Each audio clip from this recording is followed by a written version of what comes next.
Well, the Big D doesn't just have one Masters preview. I've got two. Yes, Live.com, Matt Vincenzi back and ready to talk all things Masters 2026. So, Matt, briefly, what's the longest journey you've been to? Because reading some of these live stuffs, you've been to South Africa, Singapore, and Australia. I'm like, where haven't you been this year?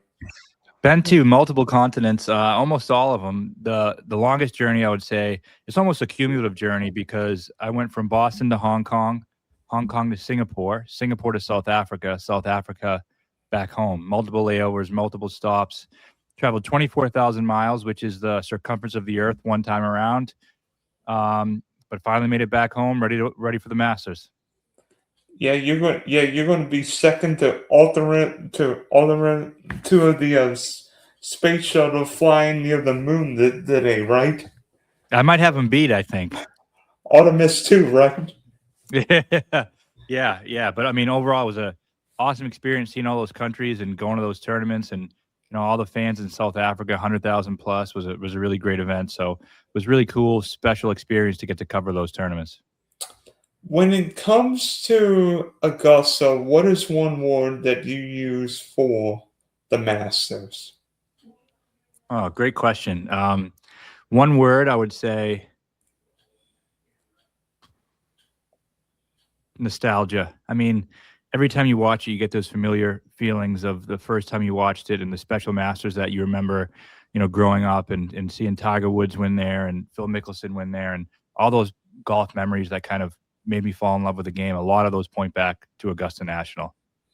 Yeah, I mean, Pebble brings out the beauty, Oakmont brings out the difficulty, St. Andrews brings the history, but Augusta brings the tradition, whether it be that everybody goes off one or that, the champions dinner or how the golf course, even though golf courses are longer, the golf course is really very similar to how it played umpteen years ago. Yeah, I mean, truly, it's almost like it's preserved kind of in a state, and that's what the greatest thing about it. I mean, I also love that you say tradition, no phones in there, not, every time you see a video from the Masters, you don't see hundreds of people behind the guy filming them with their phone. People are just enjoying. They obviously have to, but taking it in, it's just something special about it. And also, I like the recent changes they made over the last few years. I think that's helped, preserve what Augusta is while also helping adapt slightly to kind of the modern game. So everything they do is usually just right. They always make the right decisions. Yeah, not just the 11th hole, but 13, 15. Make them true harder decisions because now there's more risk, maybe more reward for going for it. Oh yeah, I mean, you think about Rory's shot kind of into there, how amazing that was. Yeah, risk reward is exactly what you want from a par five, and especially on a finishing stretch like Augusta, and you create opportunities where leaders can blow the lead with a bad swing, or chasers, anyone? Yeah, or chasers can make an eagle, and all of a sudden the tournament changes. So risk reward is the best possible scenario down the stretch.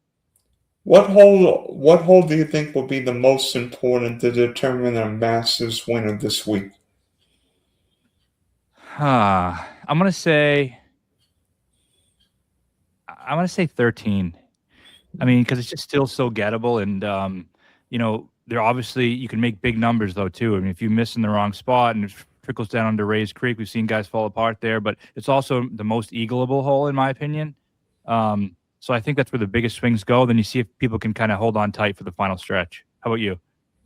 I'm thinking you're in the right area of the course, but I think you go back one because I don't know what it is, but that 12th hole is musical chairs. It could come up roses, and I don't mean Justin Rose, or it could come up snake eyes, Jordan Spieth. We remember literally everybody going in the water when Tiger won in 2019. The 12th hole, it's a 150-yard par 3. Guys hitting 9 irons or wedges. And literally they could not. And literally everybody holds their breath on that tee shot. I don't know what it is with these short par 3s, whether it be the 17th at Sawgrass, the poster stamp at Troon, right? Yeah, that's right. They really do create a lot of drama, and I think Bryson said in a press conference last month that I thought was really, really insightful. He goes, "Why do they have to be 100 yards or 150 the short ones? Why can't you make a couple of them like a 40-yard par three and make people hit like a little chip shot or add some difficulty in there?" I think that's kind of a good idea. Well, I don't know what open. I think it might have been the Open at the Country Club, which used like 100-yard par three, Yeah, and I think a couple days it played like 92 or something like that. and it ended up being a real difference maker. Yeah, but I mean, like Bryson said, why don't you make it 45 yards with a big slope or something to make it to mix it up a little bit? It wouldn't be the worst idea. And then you can utilize the rest of the course to make the other holes, the par fours and par fives, longer. Then Bryson might go drive. Then might go driver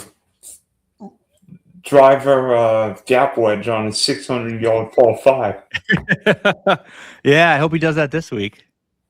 I mean, that makes sense. I mean, we've already mentioned Bryson. I mean, he's won 2 live events this year, back-to-back live winners. So, he's got a couple U.S. Opens. I mean, what is Bryson going to have to do in getting the green jacket this week? Because he's been in contention the last 2 years, final pairing with Roy last year. What's going to take for Bryson to get the monkey off his back and win a non-U.S. Open major?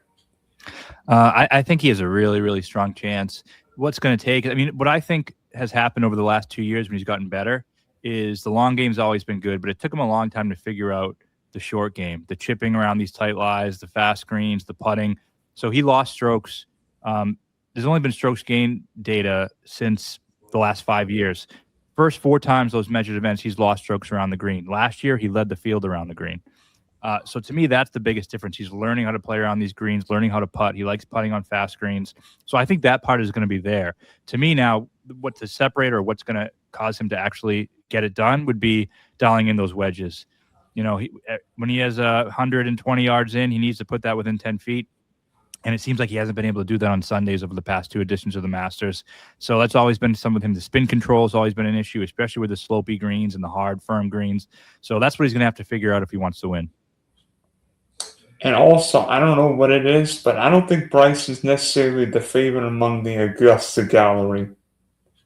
No, a lot of other places he is, but maybe well, he was against Rory last year doing the career Grand Slam, so maybe that was part of it.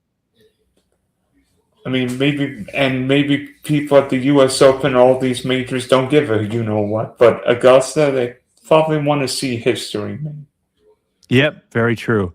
But I do think if he's in the contention this year, I don't think Rory's going to play all that well. Just being a defending champion is hard. I do think the crowd will probably get behind Bryson. I mean, people do seem to like him, and especially the other countries. When I was in South Africa, I mean, he was signing autographs for hours and hours and hours, and there were fans just loved him, and they were rooting for him. Even when he was going against the Southern Guards and he was on the Crushers, they were still rooting for Bryson. So he's so beloved around the world. It's actually been pretty amazing to see. Does experience matter? I mean, Bryson's played Augusta a few times. I mean, it took Roy 15 years before getting the green jacket. Does Bryson's maybe lack of experience matter? But we've seen Jordan Spieth go second, first 3 years. Ludwig's been in contention his first couple of times. Yeah, I mean, experience definitely matters. I know you have those outliers, and I think you get those in anything, but overall, experience definitely matters. I think the average trips that people have had before they won at Augusta has been 7 to 10 trips. Bryson's now right in that sweet spot. I think it's his 10th trip to the Masters. So, I do think it really matters because there's so many quirks to the course, the uneven lies. There's little things that you don't prep for in a normal tournament that you have to prep for now. So I think experience is one of the biggest factors. And yeah, we've seen guys play well on their debut, but no one's won it on their debut since 1979. And I think how many tournaments have we seen players win on their debut? So I do think it's more important here than probably anywhere else in the world. Yeah, and not just experience, but figuring out how to hit the shot. Be able to, We've seen Bryson hit some crazy shots. Go over the fairway at Bay Hill. Not going to be able to do that at Augusta. Otherwise, he's going to end up in the you know what and make double. And I'm like, oh no, what are you doing? Well, I think part of that's why experience matters, because patience. You're learning what not to do even more so than how to play the course. You're learning what mistakes not to make, what risks you shouldn't be taking. Yeah, there are some times where what, old man Paul is still a good score. Yeah, and that's why you see older guys contend, like we saw Justin Rose last year, because there's so much strategy involved and course management involved, where it really brings the veterans into play. Yeah, I think Zach Johnson, who might be on the Champions Tour now, was top 10 last year. Yeah, exactly. You can show up and get it done. We see like guys like, I don't know, we've seen Fred Couples or Mike Weir make the cut on these weird kind of interesting years. So it's kind of a unique week in so many ways. Bernhard Langer. I think Bernhard Langer missed the cut by one in his last appearance, right? Yeah, that's right. I think I had him top senior, and I thought he was going to win, but he backtracked while I think Mike Weir like stormed and made the cut by one, and I lost. Top senior's the funnest market to bet.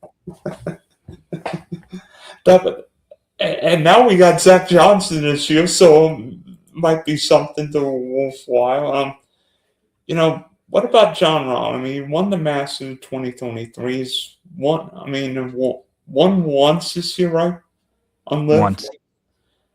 Been close a couple times. For whatever reason, Rahm's not been the same since winning Masters in 2023. Maybe the prep's wrong, but is this the year Rahm can replicate Seppi and get Masters number 2? Yes, he's my pick to win. He's my one and done. I'm all in on Rahm this week for multiple reasons. I think he perfectly fits because you want a player who's won this year, but not necessarily the previous start, whereas Bryson's won 2 starts in a row leading into it. Rahm has won earlier in the year, but we saw how many guys have we seen win earlier that season, then go on to win the Masters, like Scotty, Rory, DJ, Willett. All these guys have done that. I do think a win early in the season is very helpful in winning the Masters. Also, statistically, on LIV this year, he's first in approach. He's third off the tee. So he has both those important aspects working for him. You mentioned Stevie, who won his second green jacket 3 years after his first. Rahm could do the same thing 3 years after his first. And if you look at how certain golfers fit Augusta, Rahm's got everything you want. He's got power, short game. He can fast greens don't get him. I mean, done well at the Memorial, done well at U.S. Open at Torrey Pines. So fast greens, I think Rahm. The problem is, and we've seen it, he'll have one of those boards. Yeah, even this year on LIV, that my one concern. There's been a couple times where he's been kind of chasing Bryson and pulls one left. Maybe one big bad miss that really hurts him on the scorecard. Then you go to South Africa. Bryson beats him in a playoff. Bryson hits an incredible 3-wood from 300 yards to have 20 feet for eagle. Rahm is in a better lie in the fairway, 10 yards ahead of him, and can't reach the green. Comes up short in the bunker, doesn't get up and down for birdie. So there are definitely some chinks in the armor where you question maybe Rahm's closing ability over the past 2 years, but overall his game I think is in a better state than it's been in each of the last 3 seasons since he's won. I think the prep, even though Rahm and Bryson haven't played in a couple of weeks, the prep, Rahm and Bryson now understand how to maneuver their season and peak at these majors. Yeah, and I think we talk about experience in playing Augusta, but also experience in playing LIV each year, then realizing how they need to gear themselves up. Rahm started on LIV 2 years after Bryson. So Bryson, you saw start to work his way up towards getting himself to peak at the majors. Rahm hadn't had as much experience with that. The first 2 years on LIV, maybe he's gotten used to being able to do that, and then this year he's kind of perfected it. And, you might have a viewpoint, but what would be the best storyline for golf this weekend? Not the LIV, not PGA, but what would be the best storyline for golf this week at Augusta? For golf. There's so many good ones. I mean, I would love to see Adam Scott go and win. I think that would be a really good storyline, and I think it's possible. He's playing really, really well. His approach numbers are great. So I'm really high on his chances this week, and I think that would be an amazing story. Another guy who I think can win. I don't know if I'm changing this question to what I think can happen, but I think Brooks Koepka can win, and I think that'd be a great story for golf. He comes back to the PGA Tour. The big name comes back. He's been playing okay. Then all of a sudden, he's that big game hunter and goes and wins a major. And no one's talking about him right now. And I think that's when he's most dangerous. Yeah, and a dangerous Brooks Koepka, especially one when literally nobody is on him. Let me think. Brooks Koepka 37-1. One on DK right now. Yeah, not bad. Probably drift a bit. Although, what's with some of these numbers being like 37 or 42? Why couldn't it be 40 or 50? But that's not any. Yeah. I think this year DK's done that for whatever reason. I don't know, but that's here and everything. I got one for you. What about Justin Rose finally getting over the playoff jinx and winning that green jacket? It would certainly be a great story. I don't think it's likely.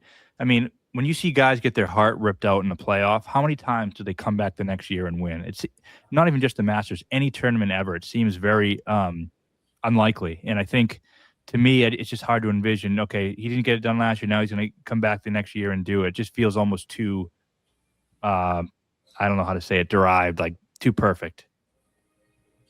I mean, Justin Rose has been there literally more times than anyone. It's either Rose or Greg Norman in terms of like close finishes without a green jacket, right?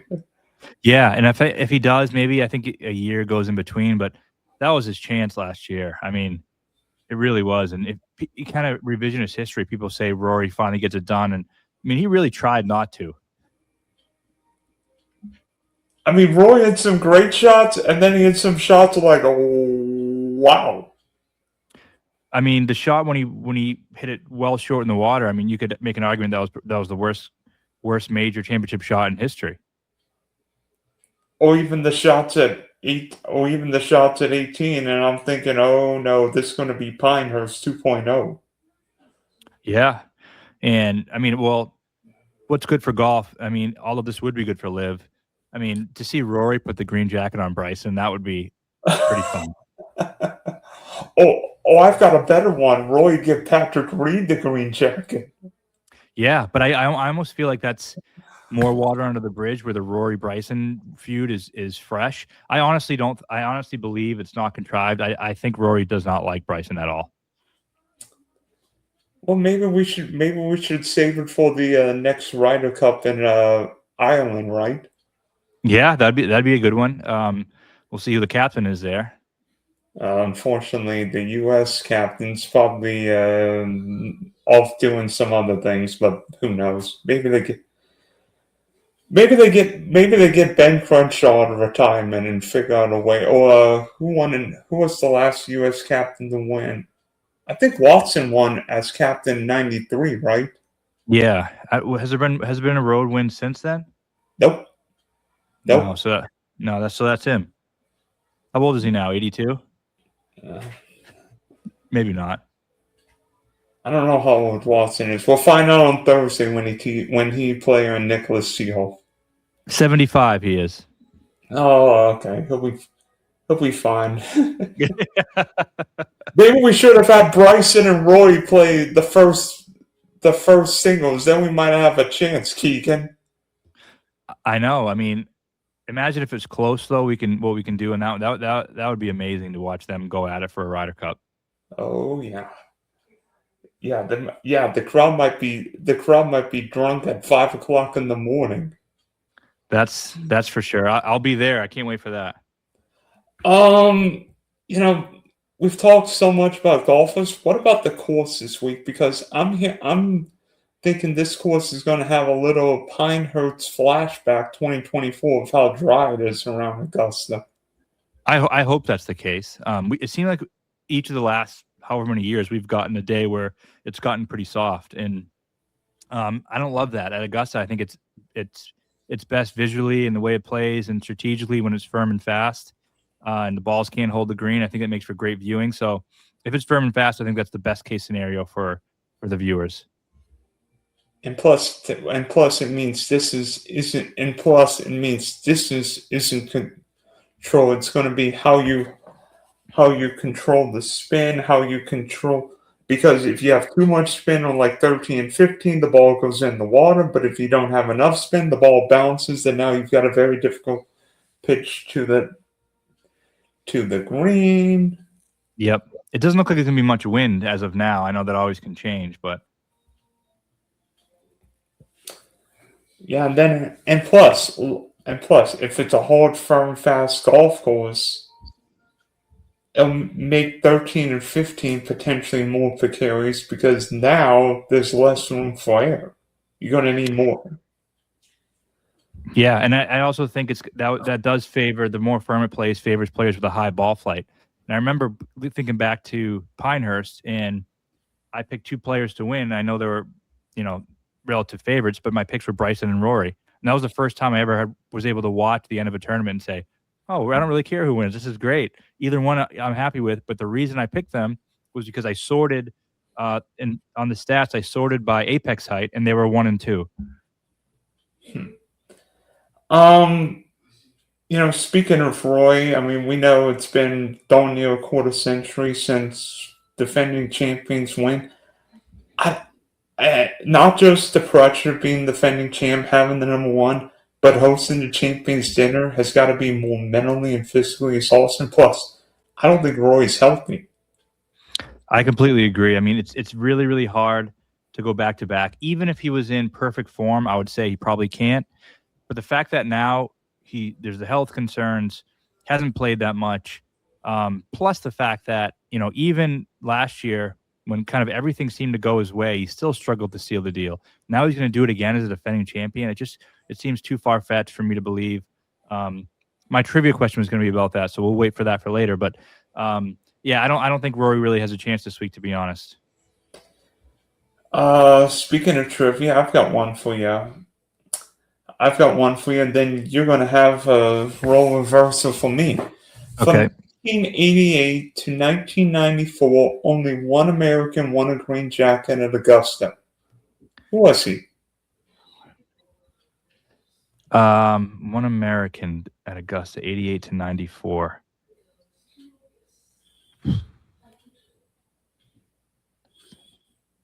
Was it Tom Watson? No. 88 to 94.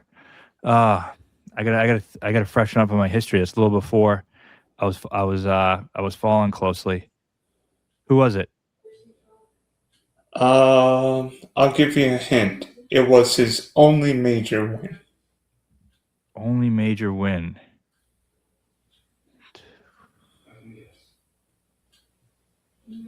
Was it Masters? I'm drawing a blank. Fred Couples, 92.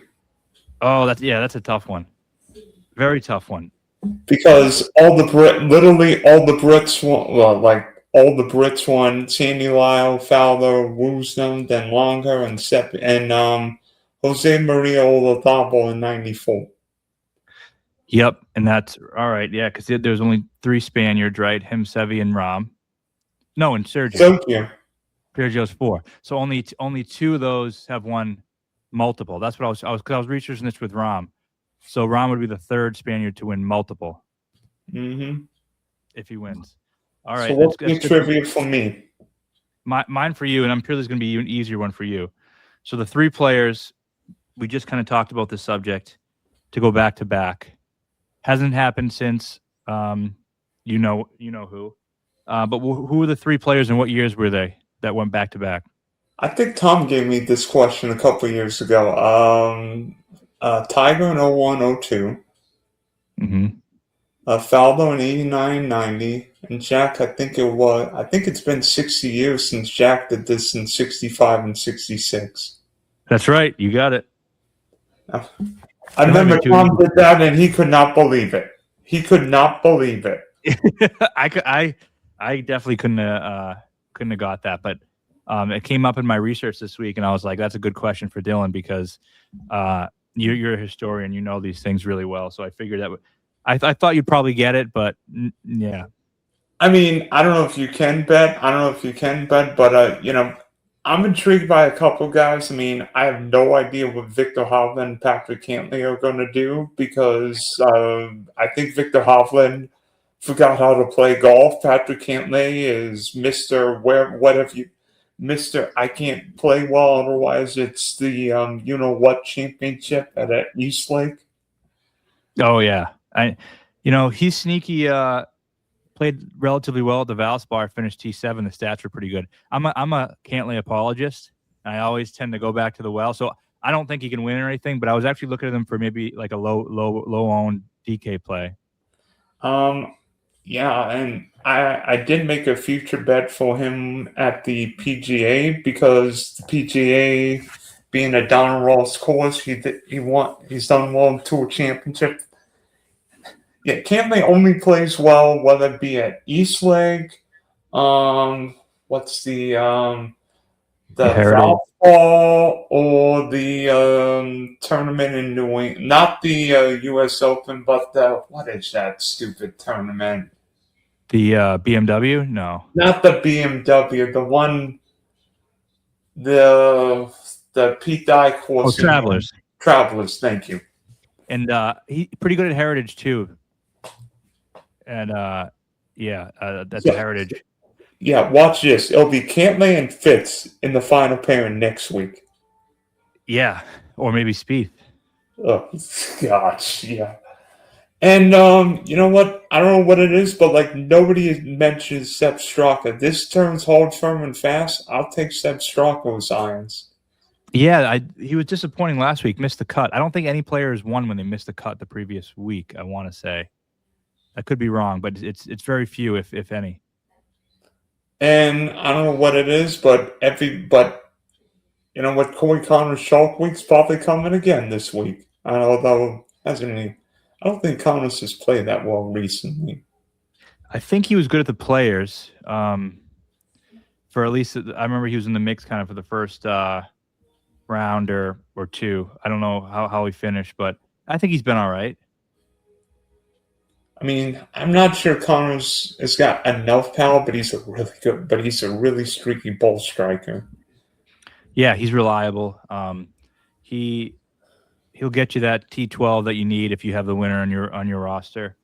He's been all right. The stats have been actually really good. He's gone T33, T13, T14 his last 3 starts, but he's gained a bunch of strokes on approach. So finished T8 last year. Just got a putt, which is always the fun part with him. That's right. He has gained strokes putting the last 2 seasons at Augusta, though. Okay. I think we know where both of us will be going, but why do you like Jon Rahm to win? I just think he's playing better than he's played entering a major in the last few years. I think one thing I look for, especially at the Masters, and I think both of us had him in 2023, is best player in the best form. Which of the super elite best players in the world are playing the best entering the week? And you can make the case Bryson, but I think Rahm is the best player with the best form, right? I want to look at that first 5 to 7 best players in the world. Which one of those guys is playing the best? And to me, it's him. I think Rahm might be a nice second or third, but I'll take Bryson what he's done. I think it's about time Bryson wins Augusta. I love that. That would be my second pick. So I hope one of us win. And then you'll live, guys, be having fun until the next event. I mean, where are you all going next? Next is a familiar stop for golf fans. It's Mexico City, Chapultepec, where they had the WGC Mexico, which is always nice because you can kind of look at some course history rather than going to these new stops all the time. Yeah, instead of going to Lord knows where, you're looking up like, what? Wait, we're looking at DP World Tour or Australian course. I'm like, what's going on? Yeah, I mean, I don't remember the WGC Mexico is like Phil versus Hatton. That was a good one. DJ's been really good there.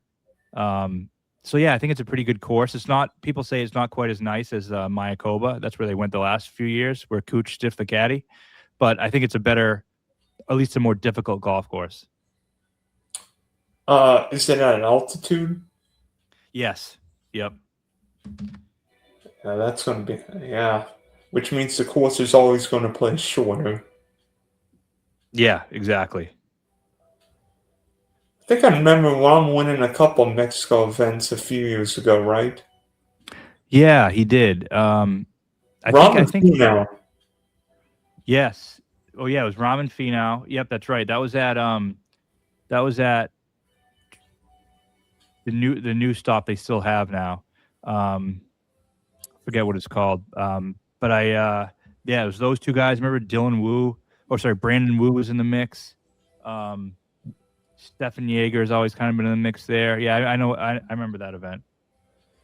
All right, Matt. Thanks for hopping on, and hopefully things go well with travels, and we'll catch up with you later. All right, go Rom, go Bryson.